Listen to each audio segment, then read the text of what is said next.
Praise the Lord. Hallelujah. കർത്താവ് നിങ്ങളെ ധാരാളമായി അനുഗ്രഹിക്കട്ടെ.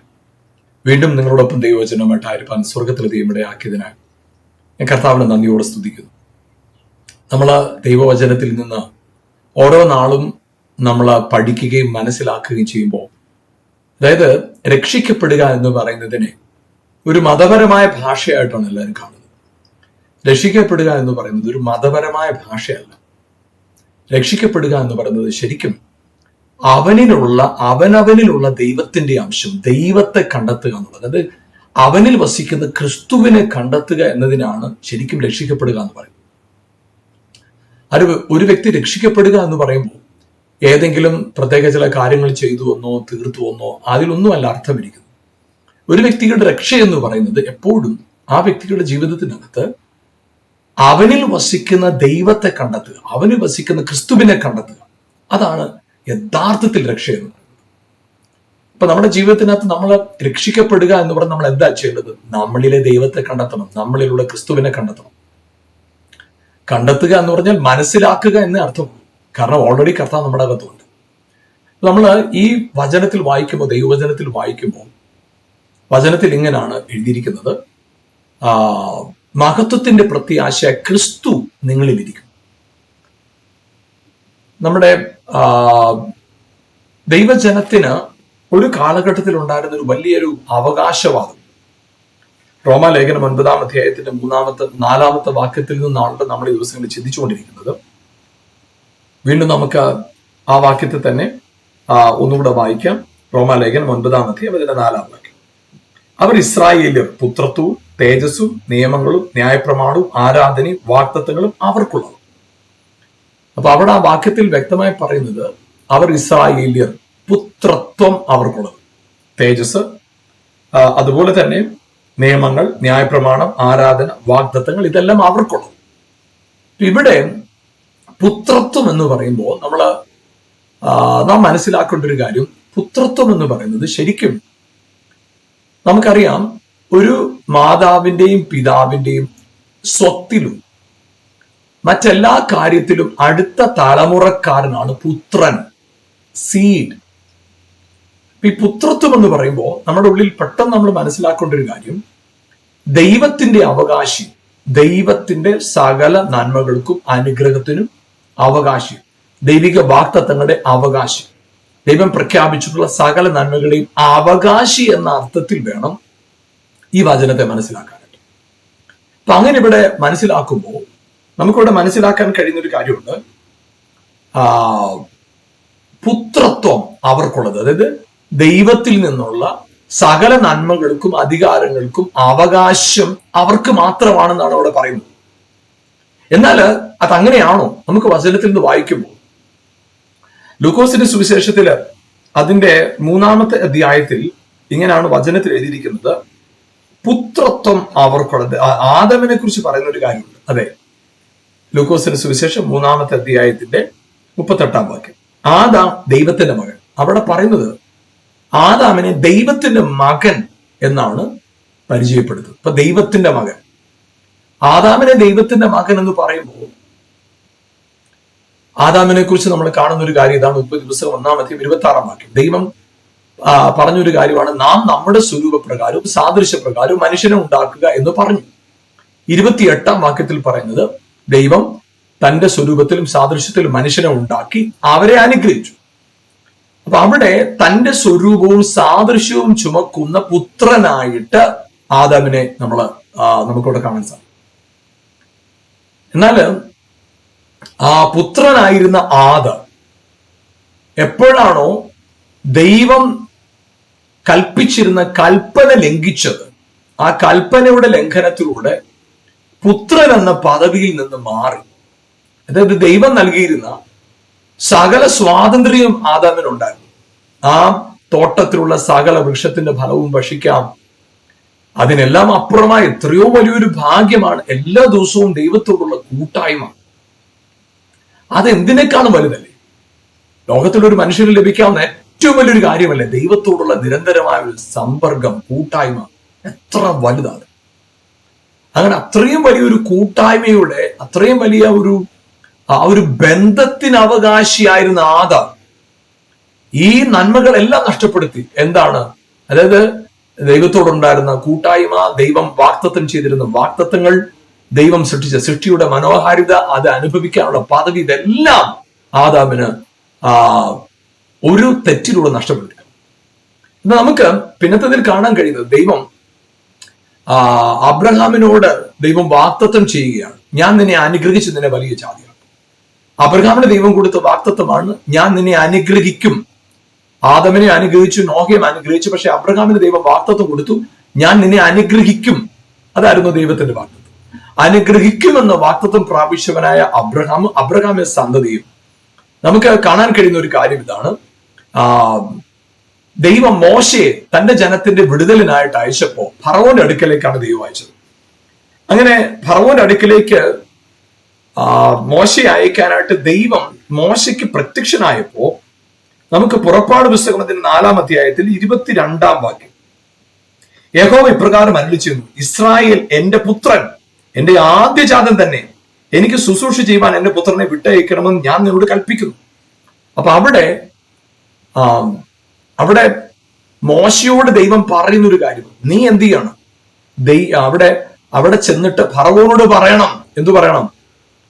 അതായത് ഇസ്രായേൽ എന്റെ പുത്രൻ, എന്റെ പുത്രനാണ്, ഇസ്രായേൽ എന്റെ പുത്രനാണ്. അപ്പൊ ആ പുത്രൻ എന്ന പദവിയോട്, പുത്രൻ എന്ന അവകാശത്തോട്, പുത്രത്വത്തിന്റെ അവകാശത്തോടെയാണ് ഇസ്രായേൽ ജനത്തോട് ദൈവം ഇടപെടുന്നത്. അപ്പൊ ആ ദൈവത്തിന്റെ പുത്രൻ, ദൈവപുത്രൻ എന്ന കാഴ്ചപ്പാടോടുകൂടെയാണ് അവരുടെ വിഷയത്തില് വിടുതലിനായിട്ട് ദൈവം ഇടപെടുന്നത്. അവിടെ ഫറവോന്റെ അടിമത്വത്തിൽ കിടക്കുന്ന ജനം 430 വർഷത്തെ അടിമത്വം, ആ അടിമത്വത്തിൽ നിന്ന് അവരെ പുറത്തു കൊണ്ടുവരാനായിട്ട് ദൈവത്തിന്റെ പരിശ്രമം, അല്ലെങ്കിൽ ദൈവം പരിശ്രമിക്കല്ല, ദൈവം തീരുമാനിച്ചുറച്ചിരിക്കുക. അപ്പൊ അതിന് മോശയാണ് ദൈവം അയക്കുന്നത്. അപ്പോൾ ജനത്തെക്കുറിച്ച് ദൈവം പറയുന്നത് എന്റെ പുത്രൻ. അപ്പൊ എന്റെ പുത്രൻ എന്ന് ദൈവം ജനത്തെ വിളിച്ച്, ജനത്തെ ആ നിലവാരത്തിൽ വിളിച്ചവരെ പുറത്തിറക്കുക. അങ്ങനെ മിസ്രൈമിൽ നിന്ന് അവരെ പുറത്തു കൊണ്ടുവന്നു. മിസ്രൈമിൽ നിന്ന് പുറത്തു വന്നവരായ ആ ജനം, പിന്നത്തെ നമുക്ക് കാണാൻ കഴിയുന്ന ഒരു കാര്യം, അവര്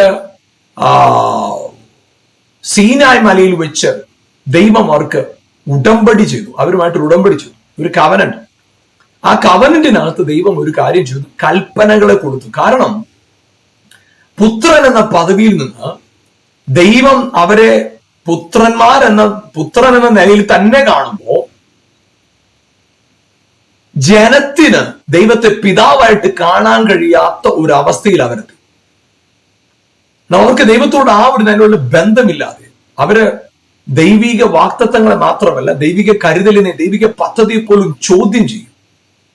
അവര് ചോദിച്ചൊരു കാര്യമാണ്, നമുക്കറിയാം, ചെങ്കടലിന് മുമ്പിൽ വെച്ച് മോശയ്ക്ക് വിരുദ്ധമായി പിറുപിറുക്കുക. ഫറവോൻ ജനത്തോട് ക്രൂരമായി ഇടപെട്ടപ്പോഴത്തേനും മോശയ്ക്ക് വിരുദ്ധമായി പിറുപിറുക്കുക. മോശ സീനായ് മലയിൽ നിന്ന് ഇറങ്ങി വരാൻ വൈകിയപ്പോ അവര് ദൈവത്തിൽ നിന്ന് മാറിപ്പോയി. അപ്പൊ ദൈവം ഇസ്രായേൽ ജനത്തെ പുത്രൻ എന്ന പദവിയിൽ കാണുമ്പോൾ ഇവർക്ക് ദൈവത്തെ പിതാവ് എന്ന നിലയിൽ കാണാൻ കഴിയാതെ വണ്ണമുള്ള ഒരവസ്ഥയിൽ ഈ ജനമായി തീർന്നു. അങ്ങനെ ആയിത്തീർന്ന ആ ജനം, ആ ഒരു നിലവാരത്തിലായിത്തീർന്ന ആ ജനത്തോട് ദൈവത്തിന്റെ ദൈവികമായ ഒരു ഇടപെടലുണ്ടാകും. ദൈവത്തിന്റെ ഇടപെടലിനെ കുറിച്ച് നമ്മൾ ആ വാക്യത്തിൽ വായിക്കുമ്പോൾ അവർക്ക് ഒരു ഉടമ്പടി, അവരുമായിട്ട് ഉടമ്പടി ചെയ്തു, കൽപ്പന കൊടുത്തിട്ട് പറഞ്ഞു, ഇത് അനുസരിച്ചാൽ, ഈ പറയുന്നതൊക്കെ അനുസരിച്ചാൽ നിങ്ങൾക്ക് ഞാൻ ഈ പറയുന്ന അനുഗ്രഹമല്ല, അതായത് പുത്രന്റെ വാഗ്ദത്തങ്ങളെല്ലാം, പുത്രത്വത്തിന്റെ അവകാശം എല്ലാം പ്രാപിക്കണമെങ്കിൽ നിങ്ങൾ ഈ കൽപ്പനകളൊക്കെ അനുസരിക്കണം. അത് ദൈവം അവരോട് പറഞ്ഞു. അപ്പൊ അങ്ങനെ കൽപ്പനകളൊക്കെ അനുസരിക്കാനായിട്ട് അവരെ നിർബന്ധിച്ചവനായി ദൈവം, അവർക്ക് കൽപ്പനകളെ കൊടുത്തവനായി ദൈവം. നമുക്ക് ദൈവവചനത്തിൽ അറിയാം, അവരുടെ ജീവിതത്തിനകത്ത് അവരുടെ പിന്നീടുള്ള യാത്രയിൽ അവർക്ക് മക്കളാകാൻ കഴിയാതെ അവര് ദൈവത്തോട് എതിർത്ത് നിൽക്കുകയും അവർ കൽപ്പനകൾ പ്രമാണിക്കാൻ നോക്കിയിട്ട് അവരത് തെറ്റിപ്പോവുകയും, പിന്നത്തേൽ നമുക്കറിയാം ദൈവം തന്നെ അവർക്ക് രാജാവായി അവരെ വഴി നടത്തി. അതത് കാലഘട്ടത്തിൽ ന്യായാധിപന്മാരെയും പുരോഹിതന്മാരെയും പ്രവാചകന്മാരിലൂടെയും ദൈവമാണ് അവരെ വഴി നടത്തിയത്. ശമൂവേലിന്റെ കാലത്ത് അവർ ആവശ്യപ്പെട്ടു, ഞങ്ങൾക്ക് മറ്റ് ജാതികൾക്കുള്ള പോലെ ഞങ്ങൾക്ക് രാജാവിന് വേണം. ശമൂവേലിനെ സംബന്ധിച്ചിടത്തോളം വലിയ പ്രയാസം ഉണ്ടായിരുന്നു. ശമൂവേൽ ദൈവത്തോട് ചെന്ന് പിറുപിറുക്കുക, ജനത്തോട് കോപിക്കുക. അപ്പൊ ദൈവം ശമൂവേലിനോട് ചോദിച്ചു, നീ എന്തിനാ ദേഷ്യപ്പെടുന്നത്? അവർ നിന്നെയല്ല നിരസിച്ചത്, എന്നെയാണ്. അപ്പൊ അവരെന്നെ തള്ളിക്കളഞ്ഞത് കൊണ്ട് നീ എന്തിനാ ഭാരപ്പെടുന്നത്? അവർ എന്നെയാണ് തിരസ്കരിച്ചത്. പിന്നത്തതില് അവർക്ക് രാജാവിനെ കൊടുത്തു, ഒരു ദേശമായിട്ട് അവർ മാറി. ഇതുവരെയും അവർ ദൈവത്താൽ നടത്തപ്പെടുന്നവരായിരുന്നു. ന്യായപ്രമാണം അവരുടെ കയ്യിലുള്ളപ്പോഴും ദൈവത്താലാണ് നടത്തപ്പെട്ടുകൊണ്ടിരുന്നത്. എന്നാൽ പിന്നത്തതിൽ രാജാവ് അവരെ നയിക്കുന്ന നിലയിൽ ശൗൽ മുതൽ രാജാക്കന്മാരുടെ ഭരണത്തിലേക്ക് അവർ പ്രവേശിച്ചു. അപ്പൊ അവരെ സംബന്ധിച്ചിടത്തോളം പിന്നീട് ദൈവജനം എന്ന നിലയിലേക്ക് അവരായിത്തീർന്നു, പുത്രൻ എന്ന പദവിയിൽ നിന്നു. അങ്ങനെ ദൈവജനം എന്ന നിലയിലായിത്തീർന്ന അവരുടെ ജീവിതത്തിലും വിടുതലിന് ഒരു മാർഗവും ഇല്ലാതിരിക്കുന്ന ഒരു സാഹചര്യം. നമുക്ക് ന്യായപ്രമാണത്തെ കുറിച്ച് ഇങ്ങനെയാണ് പറയുന്നത്, വാഗ്ദത്ത സന്തതി വരുവോളം ന്യായപ്രമാണം, വാഗ്ദത്ത സന്തതി വരുവോളം ന്യായപ്രമാണം. അപ്പൊ ഈ ന്യായപ്രമാണത്തിന് എവിടെ വരെയുള്ള സമയം? വാഗ്ദത്ത സന്തതിയാകുന്ന ക്രിസ്തു വെളിപ്പെടുന്നത് വരെ വാഗ്ദത്തത്തിന് അല്ലെങ്കിൽ ന്യായപ്രമാണത്തിന് കാലാവധി ഉണ്ടായിരുന്നു. ന്യായപ്രമാണത്തിന് ലൈഫുണ്ട്. അങ്ങനെ ന്യായപ്രമാണം അത്രത്തോളം ആയിരിക്കുന്ന ന്യായപ്രമാണത്തിന്റെ സാഹചര്യത്തില് പുത്രന്റെ വരവോടുകൂടി, യേശുക്രിസ്തുവിന്റെ വെളിപ്പാടോടുകൂടി ന്യായപ്രമാണത്തിന്റെ കാലഘട്ടം അവസാനിച്ചു. കാരണം പറയുന്നത് വാഗ്ദത്ത സന്തതി പുത്രൻ വന്നപ്പോൾ. അതുകൊണ്ടാണ് റോമാലേഖനം 10-ാം അധ്യായത്തിന് 4-ാം വാക്യം പറയുന്നത്, വിശ്വസിക്കുന്നവരെ നീതീകരിക്കുന്നതിന് യേശുക്രിസ്തു ന്യായപ്രമാണത്തിന്റെ അവസാനമായി. അപ്പൊ അവിടെ വിശ്വസിക്കുന്ന ഏവന് നീതി ലഭിക്കാനായിട്ട് ഇപ്പൊ യേശുക്രിസ്തുവിൽ ന്യായപ്രമാണത്തിന്റെ അവസാനം, അതായത് ആ ജനം ദൈവം എന്ന് പറയുന്ന ബന്ധത്തിൽ നിന്ന് പിതാവ് മക്കളും എന്ന ബന്ധത്തെ യേശുക്രിസ്തുവിടെ വെളിപ്പെടുത്തി. അതുകൊണ്ടാണ് യേശുവിന്റെ സ്നാന സമയത്ത് സ്വർഗത്തിൽ നിന്നൊരു ശബ്ദം ഉണ്ടായി, ആകാശം തുറന്ന് പരിശുദ്ധാമോ പ്രാവ് എന്ന പോലെ യേശുവിന്റെ മേൽ വന്ന് വസിച്ചിട്ട് പറഞ്ഞൊരു കാര്യം ഇതാ, ഇവൻ എന്റെ പ്രിയപുത്രൻ, ഇവൻ എന്റെ പ്രിയപുത്രൻ. അപ്പൊ അവിടെ പുത്രത്വത്തെ പ്രഖ്യാപിക്കുക, നീ എന്റെ പ്രിയപുത്രൻ. പിന്നത്തതിൽ യേശുവിന്റെ പ്രസംഗത്തിലെല്ലാം എന്റെ പിതാവ്. യേശു എപ്പോഴും ദൈവത്തെ അഡ്രസ് ചെയ്തത് പിതാവെന്ന്. അതാണല്ലോ യോഹന്നാൻ 5:18 അവർക്കുണ്ടായിരുന്ന ഏറ്റവും വലിയ ദേഷ്യം കർത്താവ്. അവന് ശബത്ത് ലംഘിച്ചത് കൊണ്ട് മാത്രമല്ല, ദൈവം തന്റെ പിതാവ് എന്ന് പറഞ്ഞ് ദൈവത്തോട് സമനാക്കിയത് കൊണ്ടും അവനെ നശിപ്പിക്കാൻ, കൊല്ലുവാൻ അവർ ഭാവിച്ചു. അപ്പൊ അവരുടെ അകത്തുണ്ടായിരുന്ന ഏറ്റവും വലിയ പ്രശ്നം എന്താ? ഈ പുത്രൻ ദൈവം തന്റെ പിതാവ് എന്നുള്ള ആ അഡ്രസ് ചെയ്യുന്നത് അത് അവർക്ക് ഉൾക്കൊള്ളാൻ കഴിയുന്നതിലപ്പുറം. അപ്പൊ ആ ഒരു നിലയിലേക്ക് അവര് പെരുമാറിയപ്പോ ആ ജനത്തെ ദൈവം വീണ്ടും പാപികളായിരുന്ന, ചുങ്കക്കാരായിരുന്ന അങ്ങനെയുള്ളവരെയൊക്കെ കർത്താവ് കൂടെ കൊണ്ട് നടത്തിയിട്ട് അവരോട് പറഞ്ഞു കൊടുത്തു, സ്വർഗസ്ഥനായ പിതാവ്, സ്വർഗസ്ഥനായ പിതാവ്. ശമരിയാക്കാരി സ്ത്രീ യേശുവോട് ചോദിച്ചു, ദൈവത്തെ എവിടെ ആരാധിക്കുന്നത്? പിതാവിനെ, സത്യ നമസ്കാരികൾ പിതാവിനെ ആത്മാവിലും സത്യത്തിലും ആരാധിക്കുന്ന ആളുകൾ. അപ്പൊ അവിടെ പിതാവും പുത്രനും എന്ന ബന്ധത്തിലേക്ക്, അതായത് ദൈവം തന്റെ ജനത്തെ തന്റെ സൃഷ്ടിയിൽ എങ്ങനെയാണോ തന്റെ സ്വന്തം സ്വരൂപത്തിൽ മനുഷ്യനെ സൃഷ്ടിച്ച് തന്റെ പുത്രത്വം നൽകുവാനായിട്ട് കർത്താവ് ആഗ്രഹിച്ചു. ആ ഒരു പദവിയിൽ നിന്ന് ജനം മാറിപ്പോയപ്പോ ദൈവത്തിന്റെ ഒരു ഇടപെടൽ അതിനകത്തുണ്ടാകും. ദൈവികമായ ഒരു ഇടപെടൽ, ദൈവത്തിന്റെ ഒരു എൻകൗണ്ടർ അവരുടെ ലൈഫിലുണ്ടായി. ആ എൻകൗണ്ടറിൽ കൂടെ നമുക്കറിയാം, അവരുടെ അത് ക്രിസ്തുവിലാണ് സംഭവിക്കുന്നത്, ആ ജനത്തോടുള്ളൊരു എൻകൗണ്ടർ. അപ്പൊ യേശുക്രിസ്തു ഇതുവരെയും അവർ ന്യായപ്രമാണത്തെ മുറുകെ പിടിച്ചു നിന്നപ്പോ യേശുക്രിസ്തു ന്യായപ്രമാണത്തിന് അതീതമായി സ്നേഹത്തിന്റെ പ്രമാണത്തെ വെളിപ്പെടുത്തുന്നതിനായിട്ട്, ദൈവത്തിന്റെ സ്നേഹത്തെ വെളിപ്പെടുത്തുന്നതിന്, അതായത് വ്യഭിചാരക്കൂട്ടത്തിൽ പിടിച്ചുകൊണ്ടുവന്ന സ്ത്രീയെ അവരെല്ലാരും കല്ലെറിയാനായിട്ട് കൂട്ടമായി എഴുന്നേറ്റ് നിന്നപ്പോൾ കർത്താവ് അവളോട് ക്ഷമിച്ചു. നമുക്കറിയാം, ആ പിതാവ് പുത്രൻ എന്ന കാഴ്ചപ്പാട് അവിടെ വെളിപ്പെടും. പിതാവ് പുത്രൻ എന്ന കാഴ്ചപ്പാട്, ആ ബന്ധത്തെയാണ് അവിടെ വെളിപ്പെടുത്തുന്നത്. നമുക്ക് ദൈവവചനത്തിൽ വായിക്കുമ്പോൾ യേശുക്രിസ്തുവിനെ കുറിച്ച്, യേശുക്രിസ്തു ഈ ഭൂമിയിലേക്ക് വന്നപ്പോ നമുക്കറിയാം ക്രിസ്തു എന്ന രക്ഷിതാവ് എന്നാണ് യേശുവിനെ കുറിച്ച് പറഞ്ഞു. എന്നാൽ പിന്നത്തതിൽ സ്നാന സമയത്ത് വെളിപ്പെട്ടത് നീ എന്റെ പ്രിയപുത്രൻ. എന്നാൽ മറുരൂപമലയിൽ വെളിപ്പെട്ടത് പിതാവ് ഇങ്ങനെയാണ് പറഞ്ഞത്, ഇവൻ എന്റെ പ്രിയപുത്രൻ, ഇവന് ചെവി കൊടുപ്പീൻ. ആ രണ്ടിടത്തും പിതാവ് പറഞ്ഞത് ഇവൻ എന്റെ പ്രിയപുത്രൻ എന്നാണ് പറയുന്നത്. എന്നാൽ പിന്നത്തതിൽ നമുക്ക് കാണാൻ സാധിക്കുന്ന കാര്യം,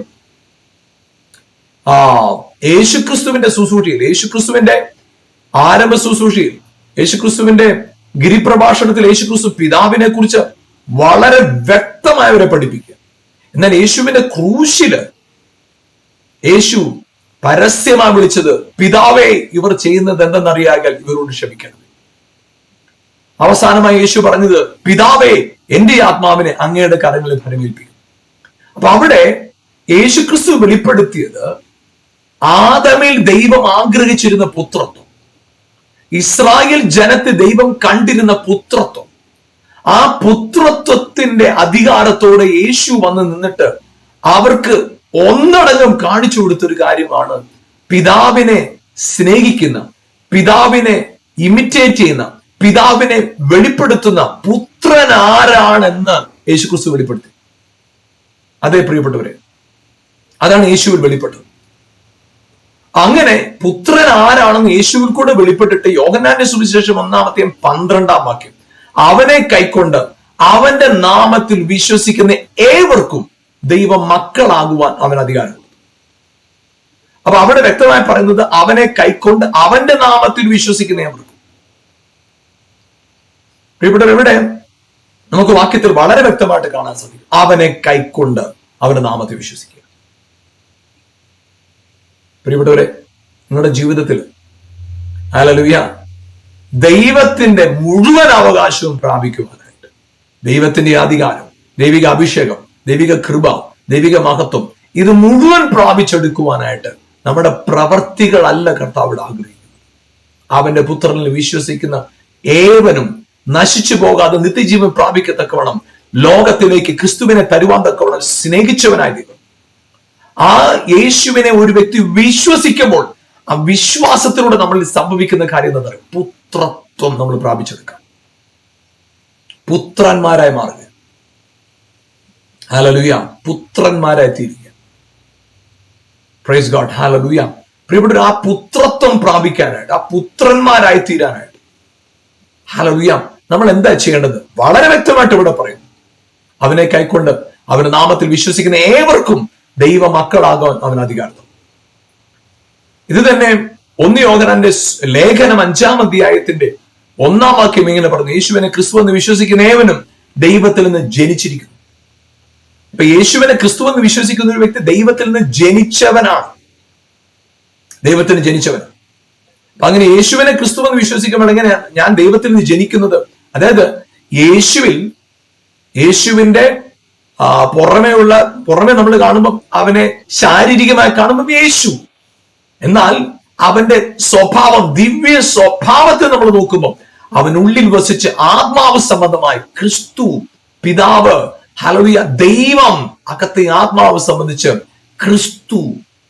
ആമേൻ, പ്രൈസ് ഗോഡ്. അതുകൊണ്ട് ആ പുറമെയുള്ള കാഴ്ചപ്പാടും അകമെയുള്ള കാഴ്ചപ്പാടും വ്യക്തമായി തിരിച്ചറിയുന്ന ഒരു വ്യക്തിയുടെ ജീവിതത്തിനകത്ത് അത്ഭുതം നടക്കും.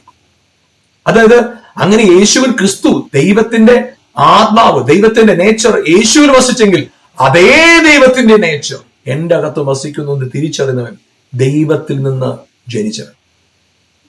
ഹല്ലേലൂയ, ദൈവത്തിൽ നിന്ന് ജനിച്ചവൻ. മറക്കരുത്, ദൈവത്തിൽ നിന്ന് ജനിച്ചവൻ. Hallelujah, praise God. അപ്പൊ ദൈവത്തിൽ നിന്ന് ജനിച്ചവരാണ് നമ്മൾ. എങ്ങനെ? യേശുവിനെ വിശ്വസിച്ചപ്പോൾ, യേശുവിനെ ക്രിസ്തു എന്ന് നാം വിശ്വസിച്ചപ്പോൾ ദൈവത്തിൽ നിന്ന് ജനിച്ചവരായിട്ട് മാറി. അങ്ങനെ ദൈവത്തിൽ നിന്ന് ജനിച്ചവരായി മാറിയ നാം, ഹല്ലേലൂയ, എങ്ങനെയാണ് ദൈവത്തിൽ നിന്ന് ജനിച്ചത്? അത് മനസ്സിലാക്കാനായിട്ട് യോഹന്നാന്റെ സുവിശേഷം 4-ാം അധ്യായം 6-ാം പറയുന്നു, ആത്മാവിനാൽ ജനിച്ചത് ആത്മാവാണ്. 3-ാം അധ്യായത്തിന്റെ 5-ാം പറയുന്നു, ആത്മാവിനാലും വെള്ളത്താലും ജനിച്ചില്ലെങ്കിൽ ദൈവത്തിൽ പ്രവേശിപ്പാൻ ആർക്ക് കഴിയും? അപ്പൊ നമ്മള് യേശുവിനെ കർത്താവെന്ന് വിശ്വസിക്കുന്ന ഒരു വ്യക്തി ആത്മാവിനാൽ ജനിച്ചവൻ. ആത്മാവിലും ജനിക്കുക എന്ന് പറഞ്ഞാൽ എന്താണ് അർത്ഥം? അതായത് ഹല്ലേലൂയ, ജഡപ്രകാരം ഞാൻ എനിക്കൊരു ഐഡന്റിറ്റി ഉണ്ട്. ആ ജഡപ്രകാരമുള്ള ഐഡന്റിറ്റി ഞാൻ വിട്ടിട്ട്, ആമേൻ, ഹല്ലേലൂയ, എനിക്ക് എൻ്റെ ഒരു സ്വഭാവമുണ്ട്. എനിക്ക് ചിലപ്പോൾ ദേഷ്യമുള്ള വ്യക്തി ആയിരിക്കാം, പ്രൈഡ് ഉണ്ടായിരിക്കാം, എനിക്ക് അഭിമാനിക്കാൻ പല കാര്യങ്ങളുണ്ടായിരിക്കാം.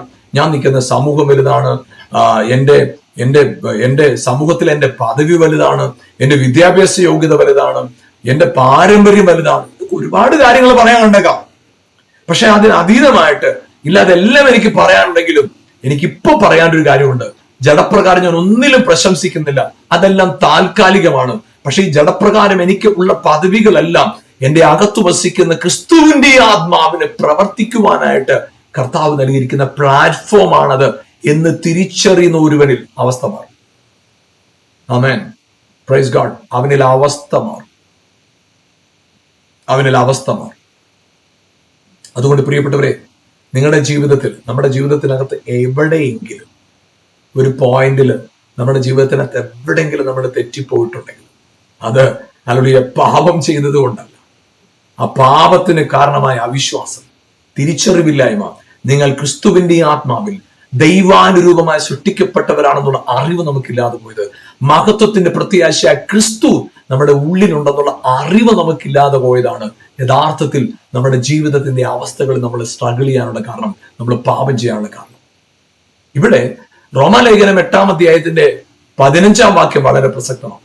വചനം ഇങ്ങനെ പറഞ്ഞു, പിന്നെയും നമ്മൾ ഭയപ്പെടേണ്ടതിന് ദാസ്യത്വത്തിന്റെ ആത്മാവിനെ അല്ല, അബ്ബാ പിതാവേ എന്ന് വിളിക്കുന്ന പുത്രത്വത്തിന്റെ ആത്മാവിനെ അത്ര പ്രാപിച്ചിരിക്കുന്നു. ഹല്ലേലൂയ. പ്രിയപ്പെട്ടവർ, ഞാൻ പറയട്ടെ, പുത്രത്വത്തിന്റെ ആത്മാവിനെ കർത്താവ് നമ്മുടെ ഉള്ളിൽ വെച്ചിരിക്കുക. പുത്രത്വത്തിന്റെ ആത്മാവ്, അതായത് പ്രിയപ്പെട്ടവർ, നമ്മുടെ ജീവിതത്തിൽ നമ്മൾ ആരാണോ എന്താണോ ഇതൊന്നും കർത്താവ് നോക്കുന്നില്ല. യേശുവിനെ ക്രിസ്തു എന്ന് വിശ്വസിക്കുന്ന ഒരു വ്യക്തി ദൈവത്തിന്റെ ആത്മാവുണ്ട്. യേശുവിനെ ക്രിസ്തു എന്ന് വിശ്വസിക്കുന്ന ഒരു വ്യക്തി ദൈവത്താൽ ജനിച്ചവൻ. അപ്പൊ നമുക്ക് പുത്രത്വം അന്ന് യഹൂദന്മാർ മാത്രം അവകാശവാദമായി പറഞ്ഞിരുന്നത്. യോഹന്നാന്റെ സുവിശേഷം 8-ാം അധ്യായത്തിന് 41-ാം വാക്യത്തിൽ അവർ പറഞ്ഞു, ദൈവം ഞങ്ങളുടെ പിതാവാണ്. പക്ഷെ യേശു പറഞ്ഞല്ല, നിങ്ങൾ പിശാചിന്റെ സന്തതികൾ. 47-ാം വാക്യത്തിൽ, യോഹന്നാന്റെ സുവിശേഷം 8:47. അപ്പൊ അവര് ദൈവത്തെ, യേശുവിനെ ക്രിസ്തുവെന്ന് വിശ്വസിക്കാൻ കഴിയാതെ വന്നിരിക്കും. അതായത് യേശു ക്രിസ്തുവിലൂടെ പിതാവായ ദൈവം തന്നെ തന്നെ വെളിപ്പെടുത്തിയപ്പോ അത് ഉൾക്കൊള്ളാൻ കഴിയാതെ വന്ന അവര് പറയുക, ഞങ്ങൾ ദൈവത്തിന്റെ മക്കൾ. കർത്താവ് പറഞ്ഞല്ല, ആരാണ് ദൈവത്തിന്റെ മക്കൾ? അവനെ കൈക്കൊണ്ടവന്റെ നാമത്തിൽ വിശ്വസിക്കുന്നുണ്ട്. അത് തന്നെ പ്രിയപ്പെട്ടവരെ, ഹല്ലേലൂയ. നമുക്ക് യോഹന്നാന്റെ സുവിശേഷം 8-ാം അധ്യായത്തില് കർത്താവ് പറഞ്ഞൊരു കാര്യമുണ്ട്, ദൈവത്തിന്റെ മക്കൾ ദൈവത്തിന്റെ വചനം കേൾക്കുന്നു. ദൈവത്തിന്റെ വചനത്തെ കേൾക്കണം. ദൈവത്തിന്റെ മക്കളുടെ പ്രത്യേകത ദൈവത്തിന്റെ വചനത്തെ കേൾക്കുന്നു, അതിനെ വിശ്വസിക്കുന്നു, അതിനെ ഉൾക്കൊള്ളുന്നു. ഹല്ലേലൂയ. അപ്പം ദൈവത്തിന്റെ വചനത്തെ കേൾക്കുന്നു, ദൈവവചനത്തെ കേൾക്കുന്നവൻ, ഹല്ലേലൂയ, ആമേൻ, ദൈവത്തിന്റെ വചനത്തെ കേൾക്കുന്ന ഒരുവനെ സംബന്ധിച്ചിടത്തോളം ഹല്ലേലൂയ, അവൻ ദൈവത്തിന്റെ മകനാണ്, ദൈവത്തിന്റെ പുത്രനാണ്, യേശു ക്രിസ്തുവിൽ വിശ്വസിക്കുന്ന ഒരു വ്യക്തി. അന്ന് അവർക്ക് മാത്രം ഉണ്ടായിരുന്ന പുത്രത്വത്തെ കുറിച്ച് ഇവിടെ പറയുകയാണ്. യേശു ക്രിസ്തുവിനെ കൈക്കൊണ്ട് യേശു ക്രിസ്തുവിൽ വിശ്വസിക്കുന്നവർക്കും ദൈവമക്കളാകാൻ അധികാരം ലഭിച്ചു. പരിശുദ്ധാത്മാവിനാൽ നാം വീണ്ടും ജനിച്ചവരാണ്. ആമേൻ. അന്ന് അബ്രഹാമിന്റെ മക്കളെന്ന അവകാശവാദം അവർ ഉന്നയിച്ച ഗലാത്യ ലേഖനം 3-ാം അധ്യായത്തിൽ പറഞ്ഞു, വിശ്വാസികൾ അത്രേ അബ്രഹാമിന്റെ സന്തതി. അതെ, വിശ്വസിക്കുന്നവരാണ് അബ്രഹാമിന്റെ സന്തതി. ആമേൻ. യേശുക്രിസ്തു വന്നത് അബ്രഹാമ്യ സന്തതി, ദൂതന്മാരെ സേവിപ്പാനല്ല, ദൂതന്മാരെ രക്ഷിപ്പാനല്ല, അബ്രഹാമ്യ സന്തതിയെ വിടിവിപ്പാനായിട്ട് യേശു. അപ്പൊ നിങ്ങൾ ഞാനും ആരാ? യേശുക്രിസ്തുവിന്റെ വിശ്വാസത്താൽ പുത്രന്മാരായി മാറി. അതായത് അബ്രഹാമ്യ സന്തതി ദൈവത്തിന്റെ പുത്രന്മാരെന്ന അവകാശവാദം ഉന്നയിച്ചു. ഹല്ലേലൂയ, ആമേൻ. കർത്താവ് ഒരു കാര്യം ചെയ്തു, ക്രിസ്തു മുഖാന്തരം നമ്മളെ എല്ലാവരെയും അബ്രഹാമ്യ സന്തതികളാക്കി മാറ്റി.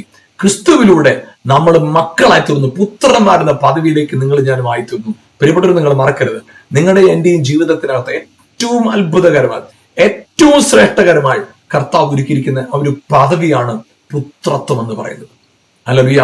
നിങ്ങൾ മക്കളെങ്കിൽ അവകാശികളാണ്, വാഗ്ദത്ത പ്രകാരം അവകാശികളാണ്, വാഗ്ദത്ത പ്രകാരം അവകാശികളാണ്. മറക്കരുത്, ശാപമല്ല നിങ്ങളുടെ അവകാശം, രോഗമല്ല നിങ്ങളുടെ അവകാശം, ദാരിദ്ര്യമല്ല നിങ്ങളുടെ അവകാശം, ഭയവും ഭീതിയും നിരാശയും അടിമത്വവും അല്ല നിങ്ങളുടെ അവകാശം.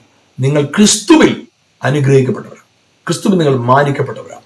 ആ തിരിച്ചറിവോട്, ആ ബോധ്യത്തോടുകൂടെ, പുത്രന്മാരെന്ന ബോധ്യത്തോടെ, അതെ ഹല്ലേലൂയ, അത് അവർക്ക് മാത്രം അവകാശപ്പെട്ടത് ക്രിസ്തു മുഖാന്തരം എന്റെയും കൂടെയായി. ഞാൻ പുത്രനാണ്. ഹല്ലേലൂയ. മക്കളെങ്കിൽ അവകാശികളാണ്. ആമേൻ. അവകാശി, സർവത്തിനും യജമാനനാ. മറക്കരുത്. ആ പുത്രത്വം തിരിച്ചറിയുന്നത്, അതാണ് അതായത് രക്ഷിക്കപ്പെടുക എന്ന് പറയുന്നത് നമ്മളിലുള്ള ക്രിസ്തുവിനെ തിരിച്ചറിയുന്നതാണ്. അതുകൊണ്ട് പ്രിയപ്പെട്ടവരെ, നിങ്ങളുടെ ജീവിതത്തിൽ എവിടെയെങ്കിലും നിങ്ങൾക്ക് നിരാശയും ഭയവും ഭാരവും വന്നിട്ടുണ്ടോ? നിങ്ങളുടെ മനസ്സിൽ നിരത്തി കളഞ്ഞിട്ട്, നിങ്ങളുടെ ഉള്ളിൽ നിന്ന് അതിനെ പറിച്ചൊന്ന് കളഞ്ഞിട്ട് നിങ്ങളുടെ അകത്തൊന്ന് വിശ്വസിച്ച്, എന്റെ അകത്ത് വസിക്കുന്ന കർത്താവ്, ആമേൻ, ഹല്ലേലൂയ, ആ ക്രിസ്തുവിനെ ഞാൻ മനസ്സിലാക്കിയിരിക്കുക. എന്റെ അകത്ത് ഒരു പല കുറവുകളുണ്ട്, ഉണ്ട് ബലഹീനതയുണ്ട്. ഇത് നമ്മൾ തിരിച്ചറിഞ്ഞ്, ഇത് നമ്മൾ പെട്ടെന്ന് തിരിച്ചറിയും. പക്ഷെ നമ്മൾ അറിയാതെ, അറിയേണ്ടതായ പ്രധാനപ്പെട്ട കാര്യം അറിയാതെ, ക്രിസ്തു എന്റെ അകത്തുണ്ട്, അതറിഞ്ഞാൽ മതി. ആ അറിവ് നമ്മുടെ ജീവിതത്തിന്റെ അവസ്ഥയെ മാറ്റും. ആ അറിവോടുകൂടെ ജീവിപ്പാൻ, പുത്രന്മാരെന്ന അറിവോടുകൂടെ ജീവിപ്പാൻ പരിശുദ്ധാത്മാവ് നിങ്ങളെ സഹായിക്കട്ടെ. ഹല്ലേലൂയ. നമുക്ക് ഒരുമിച്ച് പ്രാർത്ഥിക്കാം. ഞങ്ങളുടെ നല്ല കർത്താവേ, യേശുവിന്റെ നാമത്തെ ഞങ്ങൾ ഒരുമിച്ച് പ്രാർത്ഥിക്കുമ്പോൾ, കർത്താവേ, ഈ പ്രോഗ്രാമിലൂടെ എന്നെ കണ്ടുകൊണ്ടിരിക്കുന്ന ഓരോരുത്തരും മേലും കർത്താവിന്റെ കൃപ വെളിപ്പെടുമാറാകട്ടെ. അത്ഭുതകരമായ സൗഖ്യം ഓരോരുത്തരും ഉണ്ടാകട്ടെ.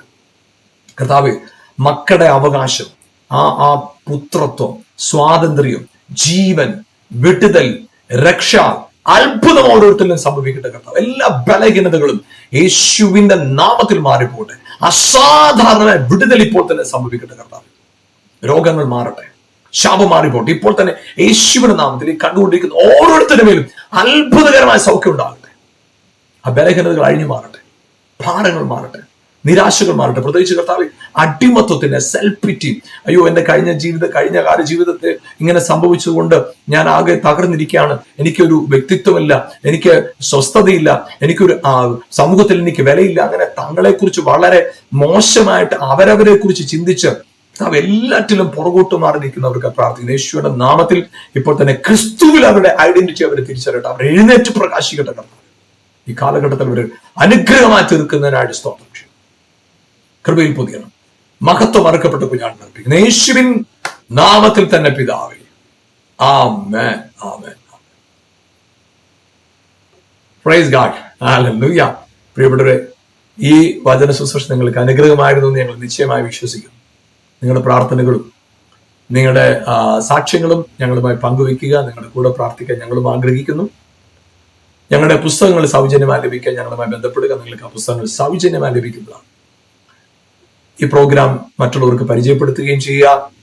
കർത്താവ് നിങ്ങളെ അസാധാരണമായ നിലയിൽ അനുഗ്രഹിച്ച് പുത്രന്മാരെന്ന ബോധ്യത്തോടുകൂടെ നിൽക്കുവാൻ കർത്താവ് നിങ്ങളെ സഹായിക്കട്ടെ. God bless you. ആമേൻ.